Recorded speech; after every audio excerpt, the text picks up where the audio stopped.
দর্শক আমন্ত্রণ জানাচ্ছি NY71 এর বিশেষ আলোচনা অনুষ্ঠান মুখোমুখিতে আজ আমাদের অতিথি হয়ে এসেছেন বাংলাদেশ ছাত্রলীগের সভাপতি সাদ্দাম হোসেন। আজ কথা বলবো আমরা সাদ্দাম হোসেনের সাথে। সাদ্দাম হোসেন, স্বাগত আপনাকে। সবাইকে শুভেচ্ছা। কেমন আছেন? অনেক ব্যস্ত সময় কাটাচ্ছেন, কি নিয়ে ব্যস্ততা? এখন আমরা বাংলাদেশ একটা ক্রান্তিকালের মধ্যে রয়েছে এবং বাংলাদেশের গণতন্ত্র নির্বাচিত অবস্থার মধ্যে রয়েছে এবং একটা প্রহসনের নির্বাচনের দিকে বাংলাদেশ এগুচ্ছে, যেটি শুধুমাত্র বর্তমান সময়ের সমস্যা সেটি নয়, এটি আসলে ভবিষ্যতেও বাংলাদেশকে ভোগাবে স্থিতিশীলতা, গণতান্ত্রিক রূপান্তর এবং সব দিক থেকে। যে কারণে আমরা শুধুমাত্র যারা রাজনীতি করি কিংবা রাজনীতির এপিঠ ওপিঠ দুটো দিকে হয়তো আমরা অতিক্রম করছি, কিন্তু আমরা মনে করি যে ভবিষ্যতে আমাদের নাগরিক, আমাদের তরুণ সবাই কোনো না কোনো ভাবে ক্ষতিগ্রস্ত হবে এমন একটি বাস্তবতার মধ্য দিয়ে আছে। যে কারণে আমরা চেষ্টা করছি যে আমাদের গণতান্ত্রিক প্রক্রিয়ায় যেন মানুষ গণতন্ত্রের কথা বলে, তাদের অধিকার পুনঃপ্রতিষ্ঠার জন্য কাজ করে এবং যে শান্তিপূর্ণ কর্মকৌশল সেটি নির্ধারণ করার মধ্য দিয়ে আমাদের ভবিষ্যতের জন্য একটা সুন্দর পথরেখা তৈরি করতে পারে। সেই লক্ষ্যে আমরা আমাদের সংগঠন, আমাদের ছাত্র সমাজ, আমাদের বাংলাদেশের বৃহত্তর জনগোষ্ঠী, সেটার কাছে আমরা ক্যাম্পেইনিং করার চেষ্টা করছি। ক্যাম্পেইন কর্মসূচি করছেন। আচ্ছা, আমি আপনার কাছে প্রশ্ন করেছিলাম কেমন আছেন, এবং একই সাথে বাংলাদেশ ছাত্রলীগ কেমন আছে? আমাদের সময়টাই তো বাংলাদেশ ছাত্রলীগ, এই দখলদার সরকার বাংলাদেশ ছাত্রলীগকে নিষেধাজ্ঞার মধ্যে রেখেছে এবং এর আগে দখলদার ইয়াহিয়ার নিষেধাজ্ঞা শিকার হয়েছিল বাংলাদেশ ছাত্রলীগ, এবার দখলদার ইউনূসের নিষেধাজ্ঞা শিকার হয়েছে। কিন্তু এর মধ্যেও বাংলাদেশ ছাত্রলীগ লড়ে যাচ্ছে। বাংলাদেশ ছাত্রলীগের নেতাকর্মীরা অভূতপূর্ব সাহসের পরিচয় দিচ্ছে এবং যদি বলেন যে কেমন আছে, তাহলে আমাদের নেতাকর্মীরা এই মুহূর্তেই তো আমাদের লক্ষাধিক নেতাকর্মীরা আমাদের কারাগারে রয়েছে। ঠিক এই মুহূর্তে আমাদের 15,000 শিক্ষার্থীর সার্টিফিকেট বাতিল অবস্থায় রয়েছে। আমাদের 5 লক্ষের অধিক শিক্ষার্থী তারা তাদের শিক্ষা জীবনে অংশগ্রহণ করতে পারছে না, কোনো ধরনের কার্যক্রমে অংশগ্রহণ করতে পারছে না। নিশ্চিতভাবে আমরা বলতে পারি যে আমাদের ছাত্রলীগের কোনো নেতাকর্মী তার ঘরে নেই, তার বাড়িতে নেই, তাকে আত্মগোপনে থাকতে হচ্ছে। প্রত্যেকটা মুহূর্ত মৃত্যুর আতঙ্ক, মবের আতঙ্ক, বিএনপি, জামায়াত, এনসিপি ত্রিদলীয় সন্ত্রাস মোকাবেলা করতে হচ্ছে। বাংলাদেশ ছাত্রলীগের লাখো নেতাকর্মীর বিরুদ্ধে আহ আহ আহ, অজস্র নামে বেনামের মামলা চলমান রয়েছে। কিন্তু এর মধ্যেও ছাত্রলীগের নেতাকর্মীরা যে লড়ার স্পর্ধা দেখিয়েছে, এটা আশা জাগানিয়া। সংকটটি অবশ্যই আমাদের জন্য একটা দুঃসময় তো গোটা দেশের জন্য উপহার দিয়েছে, কিন্তু আমি যেটা বিশ্বাস করি যে এই প্রতিকূল সময়টা ছাত্রলীগের নেতাকর্মীদেরকে আরো শানিত করছে, আরো প্রস্তুত করছে ভবিষ্যতের জন্য। ছাত্রলীগের নেতাকর্মীরা যে চ্যাম্পিয়ন, ছাত্রলীগের নেতাকর্মীরা যে কামব্যাক হিরো, ছাত্রলীগের নেতাকর্মীরা যে সত্যিকারের গণতন্ত্রের অ্যাম্বাসেডর, সেটি তারা প্রমাণ করছে এই ক্রান্তিকালীন মুহূর্তে। এই ক্রান্তিকালের মধ্যে দিয়ে আমি আপনাকে একটু আসামির কাঠগড়ায় দাঁড় করাবো। বাংলাদেশ বাংলাদেশের যে বেশ কয়েকটি বিশ্ববিদ্যালয়ে কেন্দ্রীয় ছাত্র সংসদ দের নির্বাচন হয়ে গেছে, এবং সেইখানে ঢাকা বিশ্ববিদ্যালয় সহ সবখানে যা শিবিরের শিবিরের প্রার্থীরা জয় পেয়েছে। এটি কি আসলে তরুণ সমাজের কাছে কি তারা অনেক বেশি গ্রহণযোগ্য হয়েছে, বা তাদের জনপ্রিয়তা অনেক বেড়ে গেছে, নাকি আর কোনো কারণ ছিল? দেখুন, একটি হচ্ছে যে আপনি বর্তমানে জাতীয় ইলেকশনটা যদি দেখেন, তো জানুয়ারিতে সিলেকশন, ফেব্রুয়ারিতে ইলেকশন, বিষয়টা তো আসলে তাই। এবং ছাত্র সংসদ নির্বাচনগুলোতে আসলে তাই হয়েছে। এটি আপনি যদি পার্থক্যগুলো দেখেন, তাহলে হচ্ছে যে এটা বাংলাদেশের ইতিহাসে প্রথম ছাত্র সংসদ নির্বাচন যেটা ইনক্লুসিভ না। আমাদের এখানে আপনি জানেন যে ছাত্র সংসদ নির্বাচনগুলো নিয়মিত অনুষ্ঠিত হয়নি, এবং নিয়মিত অনুষ্ঠিত না হওয়ার পেছনে সবচেয়ে বড় বড় কারণ ছিল যে যখন ছাত্র সংগঠনগুলোর মধ্যকার যে বিদ্যমান গণতান্ত্রিক আহ, সম্পর্কটা থাকা প্রয়োজন, সেই জায়গায় ঘাটতি থাকার কারণে কিন্তু ক্যাম্পাসগুলোতে ছাত্র সংসদ নির্বাচনগুলো করা স্বাভাবিক হয়নি। এর বাইরে জাতীয় তাহলে এখন রাজনীতির করে ফেললো নেতিবাচক কিভাবে? প্রভাব তো এখন আছেই। তারা করে ফেললো কিভাবে? গণতান্ত্রিক সম্পর্কের ঘাটতি যেটি ছিল সেটি কি ঘাটতি তারা এখন পূরণ হয়ে গেছে? সেই ঘাটতিটি কি তারা পূরণ ফেল করে ফেলতে পেরেছে? না, দেখুন, আমি আমি আপনার আগের প্রশ্নের উত্তর দিচ্ছি। হুম হুম। সেই প্রেক্ষিতে আমি বলছি যে এটি একটি কারণ যে আমাদের এই যে নির্বাচনটি করা হয়েছে, এটি সম্পূর্ণভাবেই যে অগণতান্ত্রিক, বা আমাদের বিশ্ববিদ্যালয়ের গুলোতে ছাত্র রাজনীতির যে প্রচলিত ধারা, এটির সঙ্গে যে সম্পূর্ণ সামঞ্জস্যহীন, এটি একটি দিক। আর দ্বিতীয় যে বিষয়টি হচ্ছে সেটি হচ্ছে যে যেহেতু বাংলাদেশ ছাত্রলীগের নেতা কর্মীদের শুধুমাত্র যে আহ, নির্বাচনে অংশগ্রহণ করতে দেওয়া হয়নি, নিষেধাজ্ঞা দেওয়া হয়েছে, সেটাই কিন্তু না। ছাত্রলীগের কর্মীদের ভোটার হওয়ার সুযোগ পর্যন্ত কিন্তু দেওয়া হয়নি। ছাত্রলীগের নেতাকর্মীদের প্রার্থী তালিকায় থাকা তো দূরের কথা, ভোটার তালিকায় যাদের নাম এসেছে সেটাও দুর্ঘটনাক্রমে বেশিরভাগ নেতাকর্মীর ছাত্রত্ব বাতিল করা হয়েছে, কিংবা ভোটার তালিকা আগে থেকেই বাতিল করা হয়েছে, কিন্তু তারপরেও অ্যাক্সিডেন্টালি যাদের তাহলে নাম আমি এসেছে আমি তাদের আমি নামও কিন্তু। এখানে আরেকটু প্রশ্ন করি, ছাত্রলীগের নেতাকর্মীদের ভোটার তালিকা থেকে বাদ দেওয়া হয়েছে, অন্যদিকে ছাত্রদল কিন্তু বলছে, এই অভিযোগ করছে যে ছাত্রলীগের ভোট শিবিরের প্রার্থীদের দেওয়া হয়েছিল। আসলে কি দিয়েছিল নাকি কেউ কেউ আম, আসলেই দিয়েছিল তারা, বা বাধ্য হয়েছিল দিতে? দেখুন, আমি আগের প্রশ্নটাই আসছি, আমি আপনার এই প্রশ্নের উত্তরও আসছি, সেটা হচ্ছে যে এটা একটি এই অবস্থা, রাজনৈতিক অবস্থা বিরাজ করছে। তৃতীয় যে বিষয়টি এখানে কাজ করছে সেটা হচ্ছে বাংলাদেশ ছাত্রলীগ বাংলাদেশের ছাত্র সমাজের বৃহত্তর অংশের প্রতিনিধিত্বকারী সংগঠন, এবং সর্বশেষ ছাত্র সংসদ নির্বাচনেও আমাদের 25টি পদের মধ্যে 23টি পদেই বাংলাদেশ ছাত্রলীগের কর্মীরা বিজয়ী হয়েছিল, বেশিরভাগ হল সংসদে ছাত্রলীগের নেতা কর্মীরা বিজয়ী হয়েছিল, যে কারণে যে রাজনৈতিক শূন্যতা তৈরি হয়েছে সেটি তো একটা প্রভাব ফেলেছে। চতুর্থ বিষয় হচ্ছে যে এই নির্বাচনটা নিয়েই নানা ধরনের প্রশ্ন আছে। ব্যালট পেপার আগে থেকে নীলক্ষেতে কিভাবে ব্যালট পেপার ছাপানো হয়েছে এবং সেগুলো কিভাবে পরিস্থিতি তৈরি করা হয়েছে, ভোটের দিনে বিবদমান বিভিন্ন প্যানেল, এমনকি ছাত্র শিবির ছাত্র দলের প্যানেল, তারাও কিন্তু নির্বাচন প্রক্রিয়া নিয়ে প্রশ্ন তুলেছে। বিশ্ববিদ্যালয় প্রশাসন কিভাবে একটা নির্দিষ্ট রাজনৈতিক দলকে তারা সমর্থন করেছে। এই এই প্রত্যেকটি ঘটনাই কিন্তু প্রমাণ করে যে এই ছাত্র সংসদ নির্বাচন সম্পূর্ণভাবেই প্রশাসনের নির্বাচন, সম্পূর্ণভাবেই এটি পূর্ব নির্ধারিত ফলাফলের নির্বাচন। এবং বাংলাদেশ ছাত্রলীগের আহ এই আমাদের যেটি লক্ষ্য ছিল সেটা হচ্ছে যে আমরা বাংলাদেশের যে গণতন্ত্র নেই, সেই গণতন্ত্র পুনরুদ্ধারটিকে আমরা আমাদের এই মুহূর্তে সবচেয়ে গুরুত্বপূর্ণ দায়িত্ব মনে করি। যে কারণে বিশ্ববিদ্যালয়ের চলমান যে প্রহসনের নির্বাচন অনুষ্ঠিত হয়েছে, প্রহসনের ছাত্র রাজনীতি আজকে এক ধরনের তৈরি করার চেষ্টা করা হচ্ছে, এক ধরনের ইলেকশন ইঞ্জিনিয়ারিং বিশ্ববিদ্যালয়গুলোতে উপহার দিয়েছে।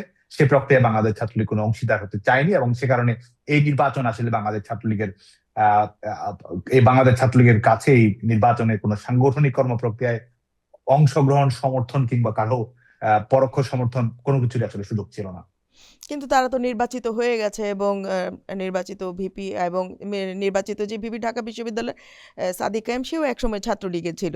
এই যে ছাত্রলীগের কর্মী ছিল, যারাই এখন এনসিপি নেতা বা যারাই আছে, সবাই একসময় ছাত্রলীগের, মানে এই যে ঢুকে গেল। এবং আমি আরেকটি বিষয় বলতে চাই যে প্রহসনের নির্বাচন বলেন, যাই বলেন, ঢাকা বিশ্ববিদ্যালয়ে শিবির ছাত্র শিবির রাজনীতি করে তারা বিজয়ী হচ্ছে।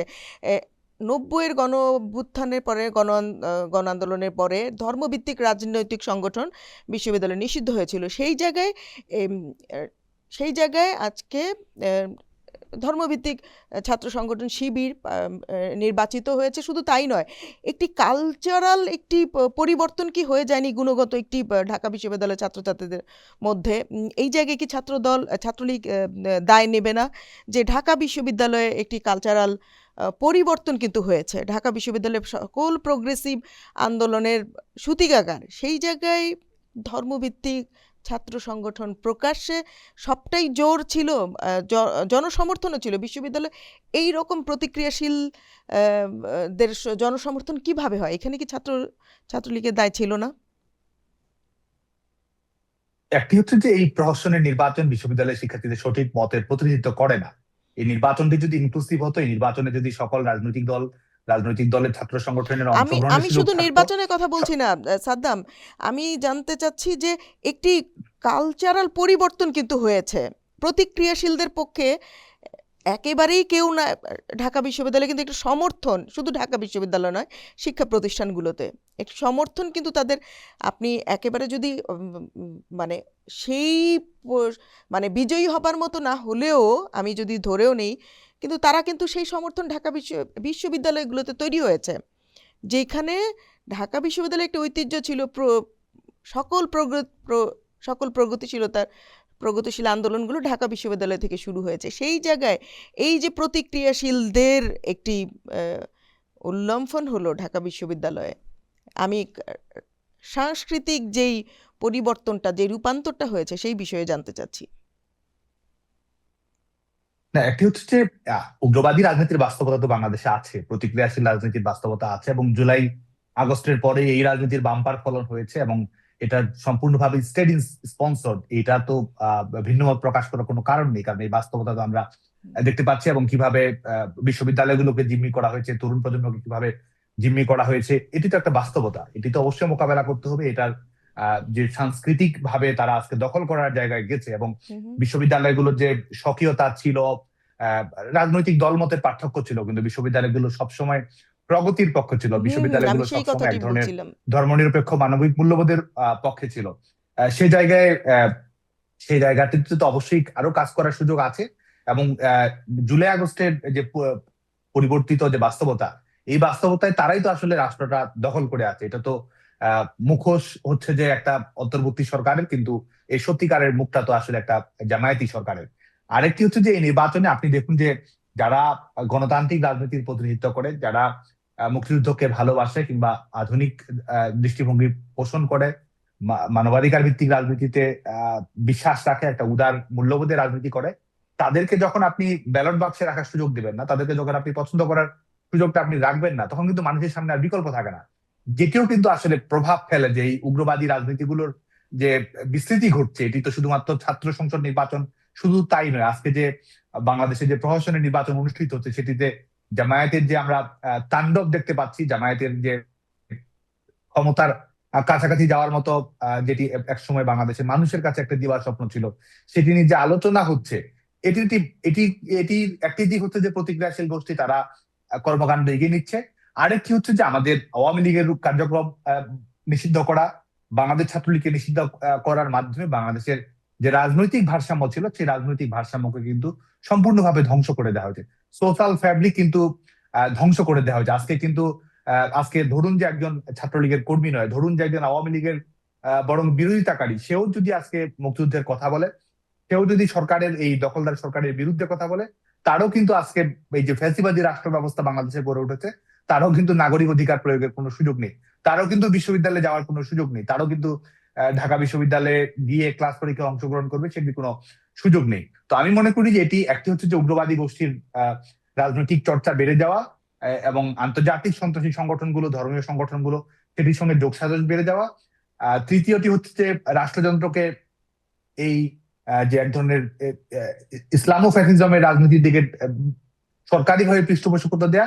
আরেকটি হচ্ছে যে আমাদের যে আওয়ামী লীগ এবং ছাত্রলীগের উপর যে নিষেধাজ্ঞা, নির্যাতন, দমন পীড়নের মাধ্যমে আমাদের রাজনৈতিক ভারসাম্যকে বিনষ্ট করার মাধ্যমে আসলে পুরো রাজনীতিটাকে আসলে দক্ষিণপন্থীদের মধ্যকার নিজেদের প্রতিযোগিতায় পরিণত করার একটা সামষ্টিক ফলাফল হিসেবে এই ঘটনাগুলো ঘটছে বলে আমি মনে করি। আচ্ছা আচ্ছা, আরেকটা জায়গায় আসি। যুবলীগ থেকে বলা হচ্ছিল বা ছাত্রলীগের মধ্যে থেকে কিন্তু সবচেয়ে বেশি বেরিয়েছে, হ্যাঁ, যে এই যে ছাত্রলীগের মধ্যে থেকে ছাত্রলীগের বিরুদ্ধে কাজ করে, যে হাসনাত আবদুল্লার কথা যদি বলি, সাদেক কায়েমের কথা যদি বলি, এরা সবাই ছাত্রলীগে ছিল। যুবলীগ থেকে বলা হচ্ছে যে আহ, এই ধরনের মানে এই ধরনের এই যে মুখোশ পরে যুবলীগের মধ্য থেকে কিন্তু বের হয়নি, বা অন্য আওয়ামী লীগের যে আরো উইংগুলো ছিল তারা সেটি বলছে। ছাত্রলীগ কি আসলে শুধু সংখ্যা বাড়িয়েছে, গুণগত জায়গাগুলোতে তাদের দলের কর্মী বাড়িয়েছে, শুধু এই জায়গায় কিন্তু খোঁজ খবর নেয়নি? শুধুই কি এই কাজটি করে গেছে কিনা? যুবলীগের চেয়ারম্যানও এই কথাটি বলেছেন, যুবলীগ থেকে এই ধরনের কিন্তু আহ, বের হয়নি। হ্যাঁ, ছাত্রলীগ থেকে কিন্তু উল্লেখযোগ্য পরিমাণে দেখা গেছে যে সার্জিস আলম, আম, হাসনাত আবদুল্লাহ, এরা সবাই ছাত্রলীগ করেছে এক সময়। তো ছাত্রলীগ কি শুধুই সংখ্যা বাড়িয়ে গেছে? আর এই জায়গা থেকে আসলে ছাত্রলীগ কি শিখেছে? এই 24-এর পরে ছাত্রলীগ কি শিখেছে? একটি হচ্ছে যে একটা অনুপ্রবেশের ঘটনা ঘটেছে, এটি তো স্কিপ করে দেওয়ার কোনো সুযোগ নেই। একটা অনুপ্রবেশের বাস্তবতা বাংলাদেশে হয়েছে, বিশ্ববিদ্যালয়ের শিক্ষা প্রতিষ্ঠানগুলোতে এটার একটা প্রভাব তৈরি হয়েছে। এটি একই সঙ্গে সুপরিকল্পিত ছিল, এবং এটির মাধ্যমে আসলে বিভিন্ন অপরাধমূলক কর্মকাণ্ড করে তার দায়ভার ছাত্রলীগের উপর ছাত্রলীগের উপরে চাপিয়ে দেওয়া। চাপিয়ে এটি দেওয়া হয়েছে। হ্যাঁ হ্যাঁ, এই ঘটনাগুলো ঘটেছে। এবং আজকে দেখুন যে আজকে এই সমস্যাকে পাশ কাটিয়ে গিয়ে তো আর সমাধান করা সম্ভব নয়। সমাধান করার প্রথম পদক্ষেপই হচ্ছে যে সেই সমস্যাটা স্বীকার করা। তো যে কারণে আমরা কিন্তু এই বাস্তবতার স্বীকার করি। আর একই সঙ্গে দ্বিতীয় যে বিষয়টি ঘটেছে, সেটি হচ্ছে যে এই যে আজকে দেখুন যে ছাত্রলীগকে নিষেধাজ্ঞা দেওয়া হয়েছে। আজকে ধরুন আমি বাংলাদেশ ছাত্রলীগের দায়িত্বে আছি, সভাপতির দায়িত্ব পালন করছি, আমার সঙ্গে ছবি থাকার কারণে আজকে বাংলাদেশ প্রকৌশল বিশ্ববিদ্যালয়ের, ঢাকা মেডিকেল কলেজের কিংবা ঢাকা বিশ্ববিদ্যালয়ের একজন শিক্ষার্থীর কিন্তু আজীবন ছাত্রত্ব বাতিল হয়ে গেছে। আবার ঠিক একই সঙ্গে হয়তো ছাত্রলীগের সঙ্গে থেকেছে, আমাদের সঙ্গে অসংখ্য ছবি রেখেছে, সে কিন্তু উপদেষ্টা পদ দখল করে বসে আছে, সে কিন্তু আজকে নির্বাচন করছে, তাকে কিন্তু কোনো ধরনের শাস্তির আওতায় নিয়ে আসা হয়নি। তো একই দেশে আসলে দুই রকম আইন থাকবে কেন? একটি হচ্ছে আমাদের সাংগঠনিক যে আত্মমূল্যায়নের জায়গা, সেটি আমরা সব সময় করি। আর আরেকটি হচ্ছে যে আজকে এই যে এটি তো প্রমাণ করে যে আজকে যারা বিশেষ করে ইসলামী ছাত্র শিবির এই অনুপ্রবেশের কর্মকাণ্ডগুলোর সঙ্গে সম্পৃক্ত থেকেছে। এবং আরেকটা বিষয় আমরা কিন্তু বারবার মনে করিয়ে দিতে চেয়েছি, সেটি হচ্ছে যে এই অনুপ্রবেশের শিকার শুধুমাত্র কিন্তু বাংলাদেশ ছাত্রলীগ না, আমাদের সামাজিক সংগঠন, সাংস্কৃতিক সংগঠন, আমাদের হুম হুম। সাংবাদিক সমিতি, জাতীয়তাবাদী ছাত্রদল সহ আমাদের বামপন্থী ছাত্র সংগঠনগুলোর অভ্যন্তরেও কিন্তু এই অনুপ্রবেশের ঘটনা তারা ঘটিয়েছে। এবং এটি প্রমাণ করে যে তারা যে আসলে এক ধরনের প্রতারণের রাজনীতি করে, মুনাফিকি রাজনীতি করে, বেইমানি রাজনীতি করে। তারা জানে যে তাদের সত্যিকারের পরিচয় যদি মানুষের সামনে যায়, প্রকাশিত হয়, তাহলে যে তাদের কোনো নৈতিক ভিত্তি থাকবে না। এই এই যে তাদের এই এই নৈতিকতা বিবর্জিত রাজনীতি, সেটি কিন্তু আজকে বিশেষ করে ৫ আগস্ট পরবর্তী প্রেক্ষাপটে ছাত্রলীগ বাংলাদেশ এখান ছাত্র থেকে কি সমাজের কোনো সামনে শিক্ষা কিন্তু নিয়েছে কিনা? উন্মোচিত হয়েছে। ছাত্রলীগ কি এই হ্যাঁ, ঘটনা থেকে ২৪-এর পর থেকে শিক্ষা নিয়েছে কিনা? কি শিক্ষা নিল?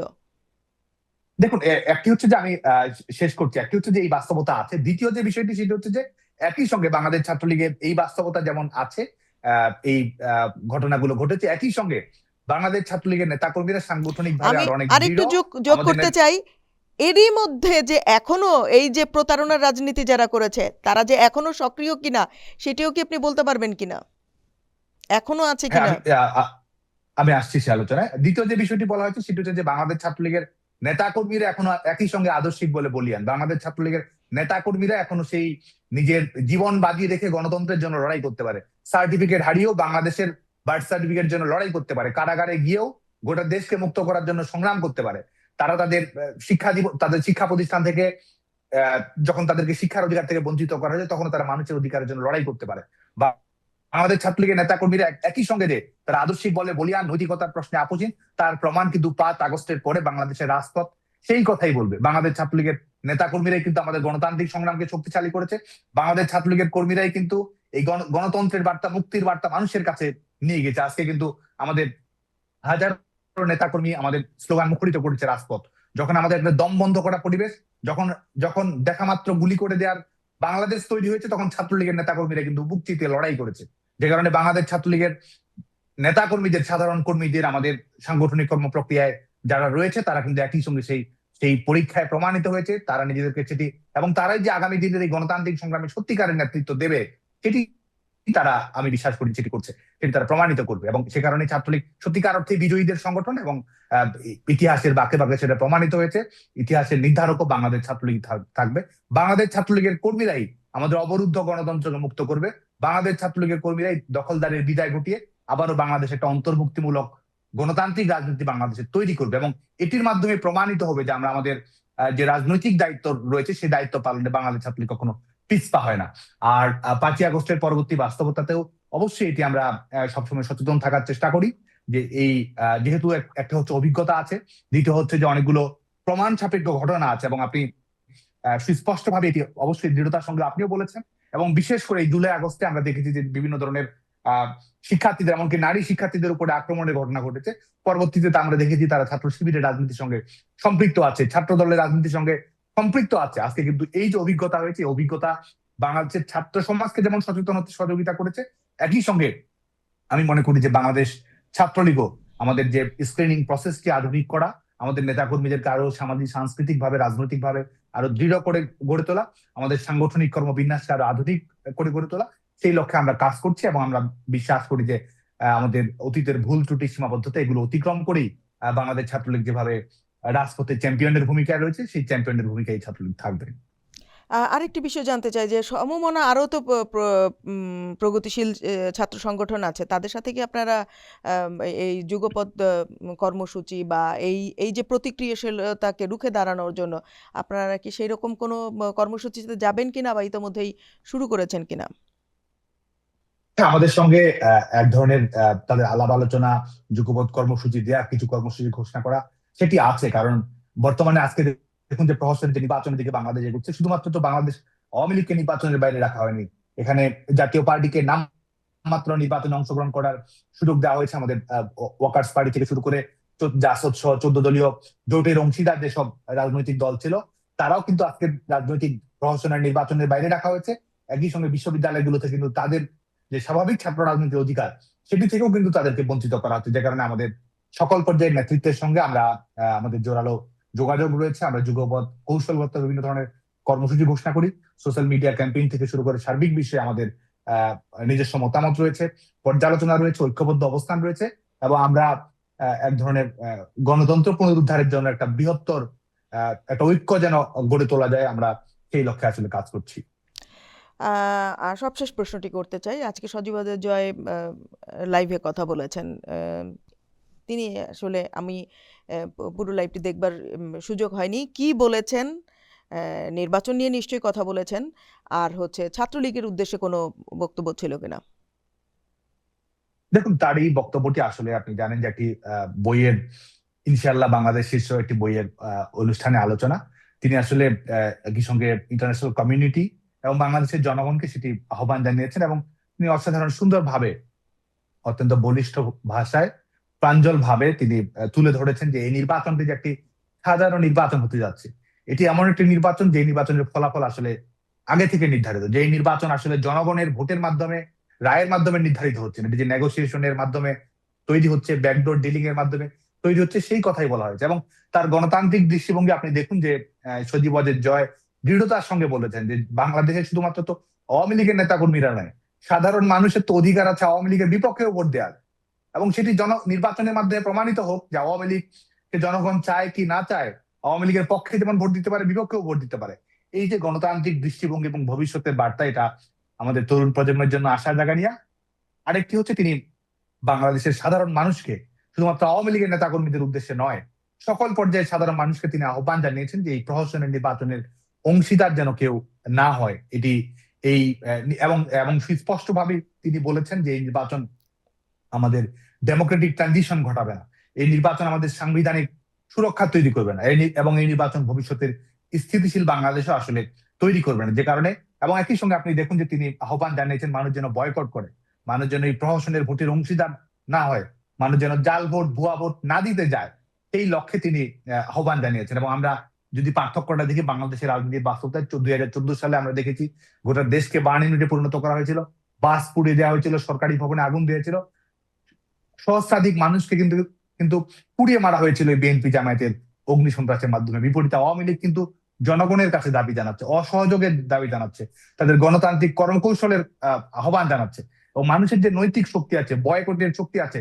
বর্জনের শক্তির মাধ্যমে আমাদের গণতান্ত্রিক আন্দোলনকে শক্তিশালী করার বার্তা তিনি দিচ্ছেন। আমি বিশ্বাস করি যে বঙ্গবন্ধু কন্যা দেশরত্ন শেখ হাসিনার নেতৃত্বে এবং সজীব ওয়াজেদ জয়ের যে ভিশনারি দৃষ্টিভঙ্গি, ভবিষ্যৎমুখী দৃষ্টিভঙ্গি, এটির মাধ্যমে তিনি যে বার্তাটি দিয়েছেন, এটির মাধ্যমে আসলে বাংলাদেশের ডেমোক্রেটিক ট্রানজিশন সত্যিকার অর্থেই ঘটবে। কারণ এটি শুধুমাত্র আওয়ামী লীগের রোডম্যাপ তা নয়, এটি শুধুমাত্র সজীব ওয়াজেদ জয়ের রোডম্যাপ তা নয়, এটি আসলে বাংলাদেশের জনগণের গণতন্ত্রের লক্ষ্য পূরণ করার রোডম্যাপ। এটি আসলে আওয়ামী লীগের লাইফ লাইন নয়, এটি আসলে বাংলাদেশের জনগণের জন্য লাইফ লাইন। এবং আজকের তার যে বার্তা, এটা আমি মনে করি যে আমাদের গোটা বাংলাদেশের সমস্ত মানুষের জন্যই, ইন্টারন্যাশনাল কমিউনিটির জন্য ওয়েক আপ কল। এবং একই সঙ্গে তিনি ইন্টারন্যাশনাল কমিউনিটিকে আহ্বান জানিয়েছেন যে বাংলাদেশে যে বিশেষ করে মৌলবাদী শক্তির যে উত্থান ঘটেছে, যেটি আসলে ভবিষ্যতে শরিয়া আইন থেকে শুরু করে এক ধরনের ধর্মীয় রাষ্ট্র ব্যবস্থা বাংলাদেশে তৈরি করবে, এবং যারা আসলে কোনো ধরনের মানবাধিকার, কোনো ধরনের আইনের শাসন, কোনো কিছুতেই আসলে তারা পরোয়া করবে না, এবং দেশের অভ্যন্তরে আসলে আন্তর্জাতিক সন্ত্রাসী সংগঠনগুলোর যে বিস্তৃতি ঘটেছে অলরেডি, আসলে বাংলাদেশে যে মৌলবাদী রূপান্তর রাষ্ট্রীয়ভাবে ঘটানোর চেষ্টা করা হচ্ছে, সেটি আসলে আরো শক্তিশালী হবে। এবং এই নির্বাচনে অংশগ্রহণ, এই যে গণভোটের প্রহসন, এই নির্বাচনের প্রহসন, এখান থেকে যদি আমরা সরে যাই, আমরা যদি বর্জন করতে পারি, আমরা যদি বয়কট করতে পারি, তাহলে এই যে এক ধরনের বৈধতা, এক ধরনের কৃত্রিম বৈধতা তৈরি করার চেষ্টা তারা করছে, এই কৃত্রিম বৈধতা তৈরির তাসের ঘরও আসলে বাংলাদেশের জনগণ ভেঙে দিতে পারবে বয়কটের শক্তিতে, বর্জনের শক্তিতে। আমি বিশ্বাস করি তিনি আসলে এক ধরনের সময়ের সঠিক বার্তাটি দিতে সক্ষম হয়েছেন। অসংখ্য ধন্যবাদ সাদ্দাম আপনাকে, আপনি এই গভীর রাতে সময় দিয়েছেন। ভালো থাকবেন। দর্শক, আজ পর্যন্তই। নতুন কোনো বিষয় নিয়ে আবারও যুক্ত হব। চোখ রাখবেন NY 71 এর পর্দায়।